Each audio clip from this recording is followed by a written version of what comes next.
Heute möchte ich von einer guten Band aus den 90ern sprechen, die etwas in Vergessenheit geraten zu sein scheint. Cemetery begann in Schweden als Teil der Death Metal Welle mit Entombed, Dismember, Unleashed und so weiter.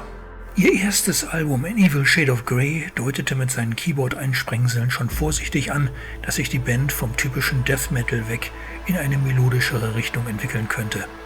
Es gab ein Video zu Where the Rivers of Madness Stream, das half, die Band bekannt zu machen. Cemetery hat unterschrieben bei Black Mark Production. Black Mark war ein kleines Label, ein Familienbetrieb, ursprünglich gegründet, um die LPs von Bathory zu verlegen, aber nach und nach nahmen sie auch andere Bands unter Vertrag. Das zweite Album Godless Beauty zeigt den spannenden Übergang vom Death Metal zum Gothic Metal, deutlich grooviger als der Vorgänger. Zu Now She Walks the Shadows habe ich ein Video gemacht, das ich hier verlinke. Cemetery kam auf Tour nach Deutschland mit Morgana Le Fay und Invocator. Das war das erste Mal, dass ich sie live gesehen habe und es war eine Zumutung. Als Headliner spielten Cemetery gerade mal 30 Minuten. Es wirkte reichlich lustlos und Matthias Lothmalm suchte sich nach der Tour ein komplett neues Line-Up zusammen, um die dritte LP Black Vanity aufzunehmen. In einem Interview mit dem Magazin Grindzone erklärte Matthias damals: Wir hatten es einfach satt, mit Leuten zusammenzuarbeiten, die uns nur Probleme machten, vor allem bei unseren Live-Auftritten. Deutlich genug ist das.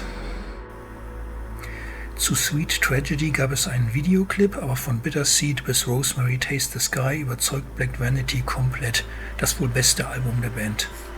Cemetery begnügten sich gern mit 3 Minuten für einen Song. Lothmalm sagte dazu: Der Fehler ist, dass viele Gruppen nach den festgesetzten Regeln dieses Musikstils spielen. Epische Lieder 7 bis 8 Minuten lang, die nicht mehr zu enden scheinen. Wir haben versucht, kurze, aber intensive Momente zu schaffen. 1995 kam Cemetery zunächst auf Tour mit Bolt Thrower und danach gab es nochmal ein schönes Package von Black Mark Bands mit Morgana Le Fay, Memento Mori und Ted Morose. 1996 war das 4. Album Sundown noch etwas ruhiger, melodischer, entspannter, aber vor allem ein gutes Album. Closer to the Pain beispielsweise ist einer ihrer eindringlichsten Songs. 1997 knüpfte das 5. Album Last Confessions sehr an den Stil von Sundown an, aber nicht mit so zwingenden Songs und nur 28 Minuten lang. Wie der Titel Last Confessions schon sagt, war es als Abschied gedacht. Die Band hatte das Gefühl, auf ihrem bisherigen Label kommerziell nicht mehr weiter voranzukommen und wechselte daher zu den größeren Century Media. In einem Interview mit dem Ian Pages Magazin sagte Matthias damals, das sei ein Wechsel wie vom Kindergarten auf die Universität, ein ganz anderes Level. Das Problem war nur, dass die alte Plattenfirma die Rechte an den Bandnamen hatte. Cemetery entschieden sich daher dafür, sich umzubenennen in Sundown nach dem Titel des 4. Albums. Design 19, das erste Album als Sundown, war sehr gelungen. Synergy oder Don't Like to Live Today hatten Hitpotenzial für die dunkle Szene.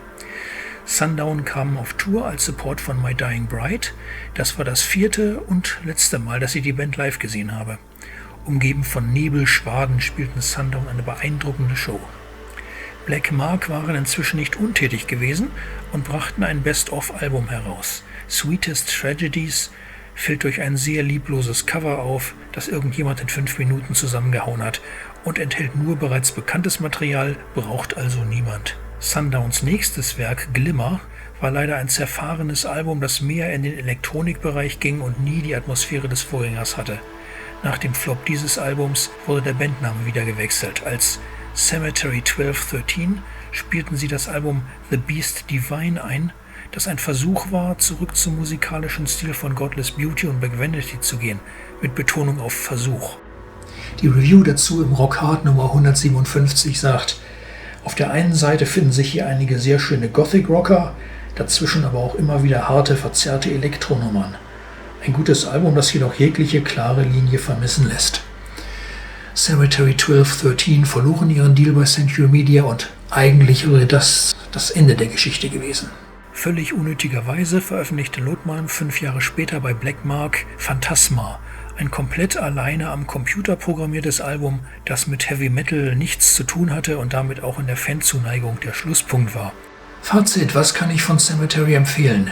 Wenn ihr auf harte, düstere Musik steht, Godless Beauty oder Black Vanity sicherlich. Wenn ihr eher was mit atmosphärischer, melodischer Musik anfangen könnt, haltet euch an Design 19 oder das Album Sundown. Cemetery hatten wirklich Klasse zu bieten und sind zu Unrecht in Vergessenheit geraten. Dem wollte ich mit diesem Special etwas abhelfen. Vielen Dank für eure Zeit.